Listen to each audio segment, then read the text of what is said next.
कल मात्र का श्राद्ध है। तो श्राद्ध पक्ष की नवमी तिथि के समय भारत की भूमि पर जितनी सुहागन स्त्रियां शांत होती हैं, जितनी कुमारी बेटियां शांत होती हैं, जितनी भी स्त्रियां जिनकी तिथि भी याद नहीं है वो शांत हो जाती हैं। नवमी तिथि उन मातृकाओं का श्राद्ध का दिन रहता है। पूरी साल भर कैलेंडर छानना, साल भर पंचांग छानना, मातृ का श्राद्ध केवल नवमी के दिन ही आता है। और देवी भागवत में लिखा है ये मातृ का श्राद्ध इसी दिन माता जगदम्बा जगतजननी दुर्गा भवानी प्रकट हुई थी पृथ्वी पर। मातृ का श्राद्ध, ये तुम नवरात्रियां पूछते हो, उस दिन माता जी का जन्मदिन नहीं आता। मातृ का श्राद्ध के दिन माता जी का जन्मदिन का बना मां जगतजननी दुर्गा।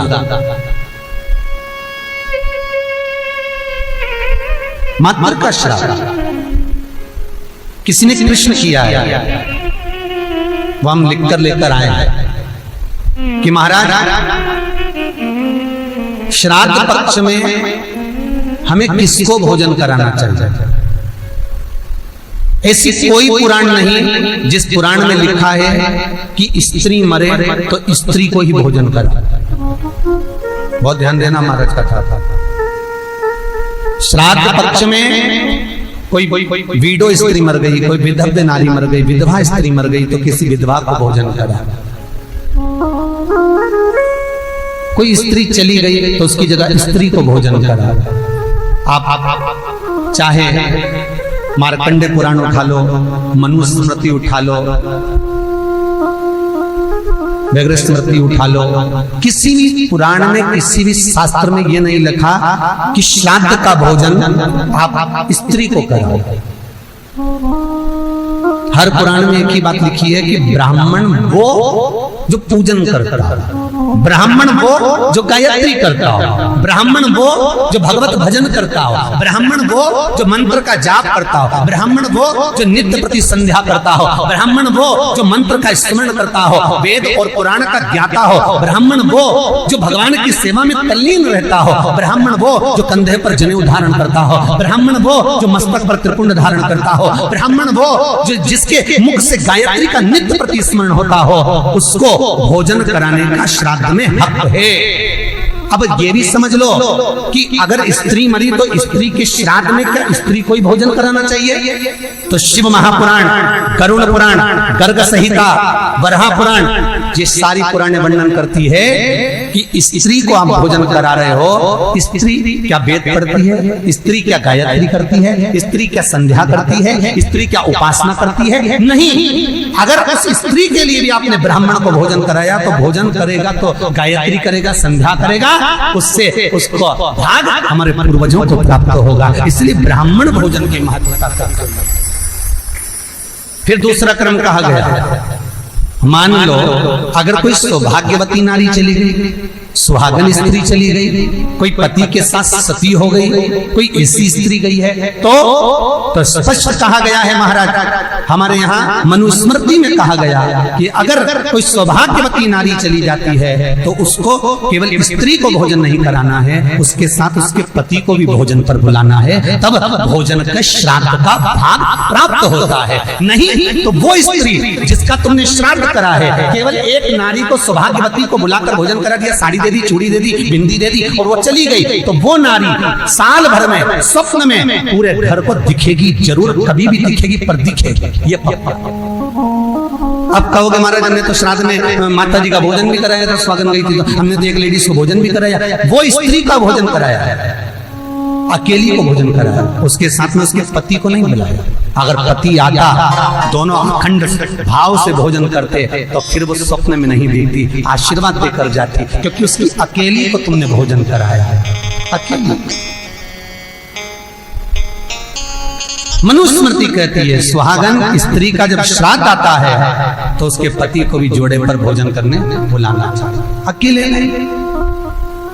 भारत की भूमि पर जितनी सुहागन स्त्रियां शांत होती हैं, जितनी कुमारी बेटियां शांत होती हैं, जितनी भी स्त्रियां जिनकी तिथि भी याद नहीं है वो शांत हो जाती हैं, नवमी तिथि उन मातृकाओं का श्राद्ध का दिन रहता है। अगर ज्यादा रोग है, बीमारी है, तो श्राद्ध पक्ष की नवमी तिथि के समय पर केवल बड़ के पत्ते के ऊपर, बड़ का जो पत्ता होता है, बड़ वृक्ष का पत्ता, उस पर काली तिल और जौ 21 बार उतार कर, जो व्यक्ति बहुत बीमार पड़ा रहता हो, कोई ना कोई बीमारी उसको घेरी रहती हो, तो बड़ के पत्ते पर काली तिल और जौ, काली तिल और जौ रख कर पितरों का स्मरण कर कर नवमी तिथि के दिन 21 बार उतार कर बहते पानी में डाल दो या पीपल के पेड़ के नीचे रख दो, बीमारी समाप्त हो जाएगी, रोग नहीं घेर सकता। अगले श्राद्ध तक लिख कर रखना कि किस तारीख को करा, किस तिथि को करा, अगली तिथि तक जानना, आपको रोग नहीं आएगा, बीमारी नहीं आएगी, कष्ट नहीं। शिव महापुराण का भगवान शिव आनंद की राशि। कल मातृ का श्राद्ध है।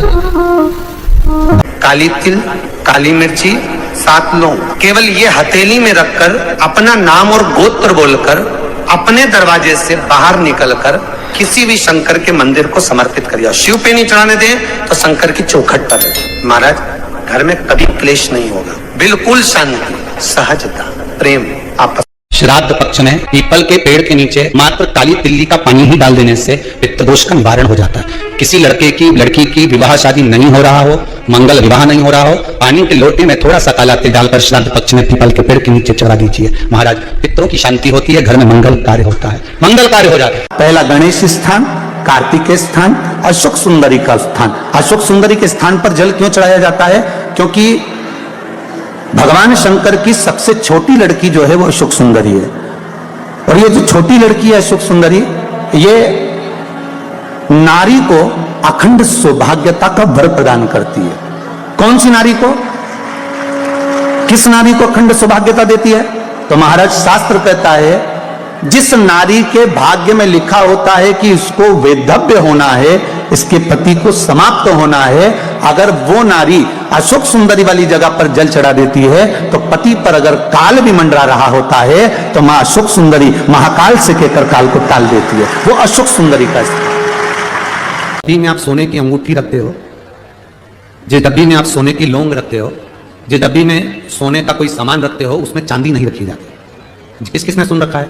कभी सुना होगा, आप लोगों के स्मरण में होगा कि सोने की जो डब्बी होती है उसमें चांदी नहीं रखते, मतलब चांदी के साथ सोना नहीं रखा जाता। सोने के साथ चांदी नहीं रखी जाती, चांदी के साथ सोना नहीं रखा जाता। अर्थात जिस डब्बी में सोना रखा है और जिस डब्बी में उसी में चांदी रख दी जाती है, और स्त्री या पुरुष उस सोने को अपने शरीर पर धारण करता है या उस चांदी को अपने शरीर पर धारण करता है, उसकी आयु क्षीण होती चली जाती है।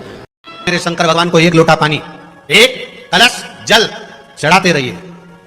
हाँ, बीच बीच में अगर ज्यादा तकलीफ आए तो चंदन, लाल चंदन उसमें डालकर चढ़ाओ। लक्ष्मी की कमी आए, कमलगट्टा डालकर चढ़ाओ। रोग ज्यादा घेर रहा हो तो काली तिल चढ़ाकर चढ़ाओ। और ज्यादा तकलीफ बीच में आ रही हो तो शमी पत्र चढ़ाने के बाद फिर जल चढ़ाओ।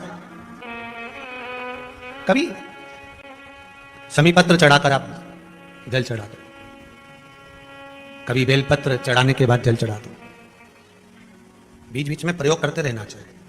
इन तरह से मरे हुए व्यक्ति का मोक्ष नहीं है। पहले नंबर पर पानी में डूबकर मरे हुए व्यक्ति का मोक्ष नहीं है। दूसरे नंबर पर सर्प के डसे से मरे हुए व्यक्ति का मोक्ष नहीं है। और तीसरे नंबर पर स्त्री के हाथ से, नारी के हाथ से अगर कोई मरता है उसका मोक्ष नहीं। बीमारी डॉक्टर का पीछे ही नहीं छूट रहा हो तो शिव महापुराण, विष्णु पुराण और स्कंद पुराण में जो पुरुषोत्तम कथाओं का वर्णन किया गया है, एक आटे का दिया, उसमें 4 बत्ती, आटे के दिए में 4 बत्ती रखें, तिल्ली का तेल डाल लें, थोड़ा सा उसमें सरसों का तेल डालें। महाराज घर के बाहर, अर्थात घर के अंदर के बाहर जो चौखट होती, चौखट से थोड़ा सा बाहर, बिल्कुल चौखट पे नहीं बैठना, थोड़ा सा बाहर, नवमी तिथि के दिन शाम के 6 से 6:30 के बीच में 21 बार जो व्यक्ति बीमार रहता है उसके सिर से नीचे की ओर श्री नरसिंह भगवान का स्मरण कर, नवमी तिथि के उस तिथि का नाम लेकर, जो व्यक्ति का उतारा कर रहे उसका नाम और गोत्र लेकर 21 बार जो उतार कर उस दिए को घर के ही चौखट पर, आज भी नियम है, नवमी तिथि के दिन अगर भगवान नारायण के चरणों में हल्दी और कुंकु दोनों चीजें चढ़ाई जाए तो नारी कभी विधवा होकर नहीं मरती। आज भी लिखा है, अखंडता को पाने के लिए भगवान नारायण के सीधे चरण में हल्दी और उल्टे चरण में हरोली चढ़ाई जाती, कुंकु।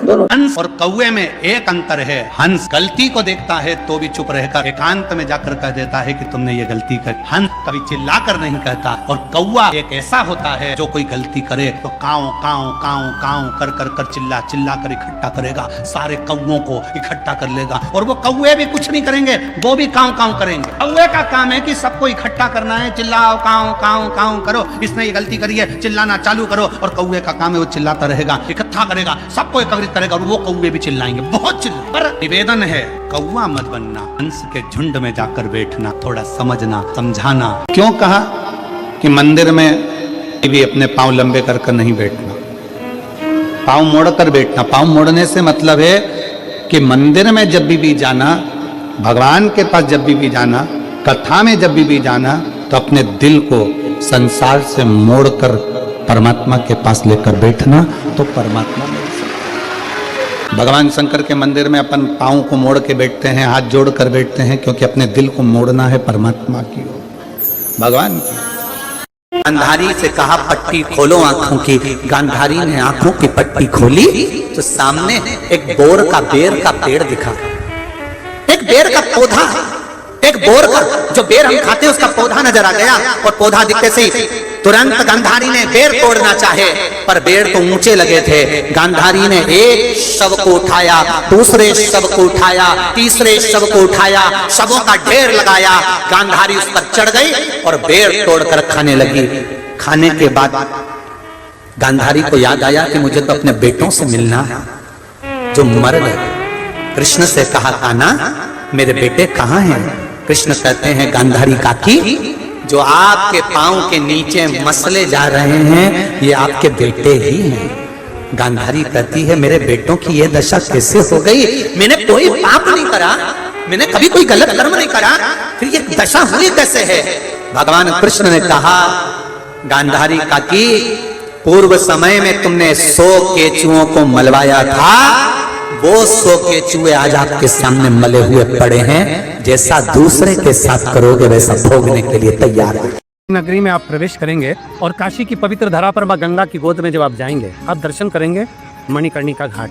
वो मणिकर्णिका घाट जहाँ पर मेरी माता पार्वती जी भगवान शंकर के साथ विराजमान होकर अपने कान का कुंडल ढूंढती हैं, मणि ढूंढती हैं। कभी विचार किया आपने कि पार्वती जी के कानों में जो कुंडल था उसमें ऐसी कौन सी मणि थी जो माता पार्वती जी को खोजने में बहुत समय लग गया? शंकर भगवान बाजू में बैठे हैं, पास में बैठे हैं, पर माँ उस मणि को खोजने में लगी हैं। क्या आपको मालूम है कि एक लौकिक लीला, संसार की लीला माता पार्वती क्यों कर रही हैं, क्यों मणि ढूंढ रही हैं? हम और आप शिव महापुराण की कथा श्रवण करते हैं, पुराण पढ़ते हैं। कभी आपने स्मरण किया कि मणिकर्णिका के घाट पर ऐसा कौन सा कुंडल था, ऐसी कौन सी मणि थी जो माता को ढूंढने में कई समय लग गए, कई वर्ष लग गए और माँ उसको ढूंढती रह गई? केवल एक मणि जो माता पार्वती जी ढूंढ रही थी। माता पार्वती जी क्यों ढूंढ रही थी? क्योंकि वो मणि साधारण नहीं थी, वो मणि थी संसार की शांति की, स्नेह की, प्रेम की। जब वो मणि खो जाती है, देवाधिदेव महादेव पूछते हैं, पार्वती आखिर इस मणि में ऐसा क्या था, इस कुंडल में ऐसा क्या था जिसको खोजने में तू सालों लगा देती है? इतनी प्रियता क्या थी? माता पार्वती जी कहती हैं, जिस मणि को मैं ढूंढ रही हूँ वो संसार में एक पति पत्नी के विश्वास की है। मणि को ढूंढ रही हूँ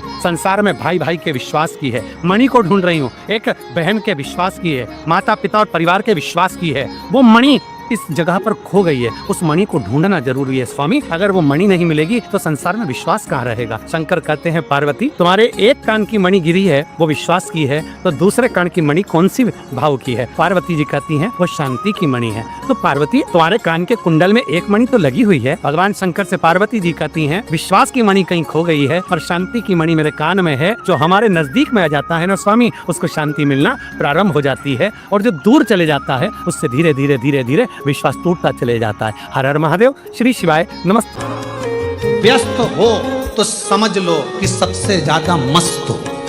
आप व्यस्त हो तो समझ लो कि सबसे ज्यादा, जम के बोलो जरा, मस्त हो। और आप किसी की खुशियों को देखकर त्रस्त हो तो समझ लो काय के मस्त हो। किसी की खुशी देखकर कोई अच्छे पद पर बैठ गया, कोई अच्छी कुर्सी पर बैठ गया, कोई अच्छे पद पर पहुंच गया, कोई अवधि पर पहुंच गया, कोई बहुत अच्छा काम कर लिया, किसी ने बहुत अच्छा कार्य कर लिया, और उसको देखकर आप अंदर ही अंदर से त्रस्त हैं, तो फिर काय के मस्त है। इसलिए शिव महापुराण की कथा कहती है कि भगवान से प्रार्थना करा करो कि मुझे व्यस्त रखना। अगर मैं व्यस्त नहीं रहूंगा तो लोगों की अवगुण देखूंगा, लोगों के गलत गलत भाव देखूंगा, अच्छाई नहीं देख पाऊंगा। इसलिए मुझे व्यस्त करते हुए श्री शिवाय नमस्तुभ्यम को 5 बार हम लोग पुकारते। 5 बार क्यों? शिव महापुराण के बीच में जब स्तुति करी जाती है, आंख बंद कर बैठा जाता है, भोला सब दुख काटो मेरा, तब बोला जाता है, तो 5 बार श्री शिवाय नमस्तुभ्यम की गर्जना क्यों करी जाती है? क्योंकि इतने जो भक्त आते हैं, इनके जितने दुख हैं, तकलीफ हैं, कष्ट हैं, परेशानियां हैं, चाहे हमारी हो चाहे तुम्हारी हो, जब हम उच्चारण 5 बार करते हैं तो ये शब्द हमारे शिव पंचायत में पहुंच जाते हैं। कहां पहुंचते हैं? शिव पंचायत। शिव पंचायत में कितने देवता हैं? 5। शिव पंचायत में 5 देव, 5 देव। और शिव पंचायत के अंदर जो 5 देवता हैं, भगवान शिव, दुर्गा भवानी, श्री गणेश जी महाराज, भगवान सूर्य नारायण और भगवान विष्णु, भगवान नारायण, भगवान नारायण, ये शिव पंचायत के 5 देव हैं।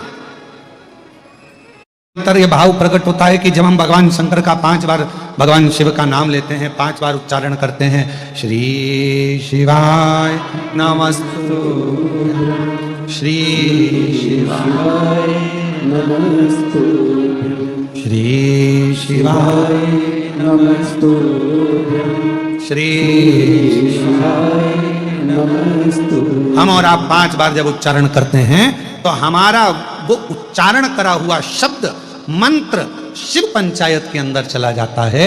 और जिसने भले आस्था चैनल के सामने बैठकर बोल रहे हो, चाहे नंबर में 5 बार भी आपके मुख से श्री शिवाय नमस्तुभ्यम निकल गया और तुम्हारा कोई दुख है तो वो शिव पंचायत में जाता है, और भगवान शंकर की वो पंचायत में हमारे दुख को काटने की तुरंत अपील लग जाती है और हमारा दुख अपने आप कटना प्रारंभ हो जाता है। अपने शिव पंचायत में बोली घर के अंदर धूप छोड़ने के बाद पितृपक्ष में 16 दिन जिस घर में धूप छोड़ने के बाद हाथ की अंजलि में जल लेकर नहीं छोड़ा जाता था, केवल धूप छोड़ दी और अंजलि में से पानी नहीं छोड़ा गया। गाय को श्राद्ध पक्ष में रोटी निकालकर खिला दी, थोड़ा सा जल गाय को नहीं दिया गया। कौवे को रोटी दी गई, कागा को भोजन दिया गया, जल नहीं छोड़ा गया। ब्राह्मण को भोजन कराकर उसको जल नहीं दिया गया। तो इस महाशनि का काम क्या था? श्राद्ध पक्ष में पितरों को जो भाग मिलता था, देवताओं को जो भाग मिलता था, पितृ पक्ष में पितरों को जो भाग मिलता था, जिसमें जल नहीं छोड़ा जाता था, उस भाग के, उस घर की 71 पीढ़ी का पितरों का हिस्सा ये महाशनि अपने खाते में ले लेता था, उसको अपने पक्ष में रख लेता था। तो पितृ उससे तरसते थे, उस भोजन के लिए तरसते थे। अब जरा विचार करिएगा। वैसे तो आप लोग सब समझदार हैं, वैसे तो आप लोग सब अगर धूप छोड़ते होंगे तो जल जरूर छोड़ते होंगे। बोलो सही है? देते हो ना जल? अगर अग्नि में तुमने थोड़ा सा भाग दिया है तो वहां पानी का छोड़ना जरूरी होता है, जल का छोड़ना जरूरी होता है। जल नहीं छोड़ा तो वो भाग महाशनि के खाते में चले जाता है, जल नहीं छोड़ा तो वो भाग महाशनि के पास पहुंच जाता है, महाशनि के खाते में। अब महाशनि उस भाग को एकत्रित करता गया। जब उसने बहुत सारा भाग एकत्रित कर लिया, तब उसने देवताओं पर आक्रमण कर दिया। जब महाशनि के पास में जब बहुत सारा भाग आ गया तो उसने आक्रमण कर दिया। आक्रमण करा, जैसे आक्रमण किया तो देवलोक पर अपना कब्जा जमाने लगा, इंद्रलोक पर अपना कब्जा जमाने लगा। महाशनि ने आक्रमण करते सब जगह पर अपना कब्जा जमा लिया। महाशनि का काम क्या है? महाशनि का कर्म क्या है? अगर वो धूप छोड़ने के बाद पानी नहीं डलता है, जल नहीं दिया जाता है, पितरों को जल नहीं प्रदान किया जाता है, तो वो भाग जो महाशनि लेता है उसका स्थान हमारे घरों में भी बनता चले जाता है। उससे होता क्या है? तो कहा गुरुजी, देव पितर शिव महापुराण की कथा कहती है, घर में मान लो 1 रुपया कमाकर लाया जा रहा है, घर के अंदर यदि 1 रुपया आ रहा है तो सवाया खर्च हो रहा है, घर में धन दिख नहीं रहा। एक जरा सा बर्तन रखा है, उसके पीछे घर में विवाद हो रहा है, तो समझ लो ये महाशनि का भाव प्रबल हुआ। घर में बच्चे, एक बेटा बीमार हुआ, एक बच्चा बीमार हुआ ठीक हुआ, दूसरा बच्चा बीमार हुआ ठीक हुआ, तीसरा बच्चा बीमार हुआ ठीक हुआ, छोटे बीमार होते होते बड़े बीमार होने लगे, एक बीमार पड़ रहा है एक ठीक हो रहा है, समझ लो महाशनि का प्रभाव है। मतलब तुमने कि तुम्हारे घर में अगर 4 बेटे हैं 3 बेटे हैं, उन्होंने धूप तो छोड़ दी पर किसी ना किसी ने जल देने से उसको जल प्रदान नहीं करा।